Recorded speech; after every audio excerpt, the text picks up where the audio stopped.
জন্ম মৃত্যু বিয়ে তিনটাই সৃষ্টিকর্তার হাতের লেখা। আমার কপালে কাকে লিখেছেন তা আমার জানা নেই, তবে যাকেই লিখে রাখুক না কেন, তার বয়স যেমনই হোক না কেন, আমার কোনো আপত্তি নেই।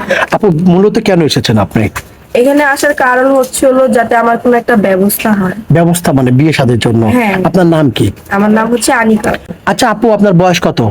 22। 22 বছর। লেখাপড়া? লেখাপড়া আমি কোনো মতে এসএসসি পাস করছি। আচ্ছা, বুঝতে পেরেছি। আপনার দেশের বাড়ি কোথায়? আমার দেশের বাড়ি হচ্ছে খুলনা বাগেরহাট। খুলনা বাগেরহাট। আনিকা নাম। হ্যাঁ। বিয়ের জন্য এসেছেন তাই না? আপনার সাথে যোগাযোগ করবে কিভাবে? আসলে আমার সাথে তো যোগাযোগের কোনো ব্যবস্থা নাই, তো আপনাদের সাথে যোগাযোগ করলে আমাকে পাবে। প্রিয় দর্শক, নাম আনিকা, অসাধারণ দেখতে, রমজান মাসে দেখছেন, হিজাব পরে আছেন, রোজা রেখেছেন। ওনার সাথে যোগাযোগ বা কথা বলতে চাইলে আপনার চোখের সামনে একটি নাম্বার দেখা যাচ্ছে। এই নাম্বার ইমো, হোয়াটসঅ্যাপ সব আছে।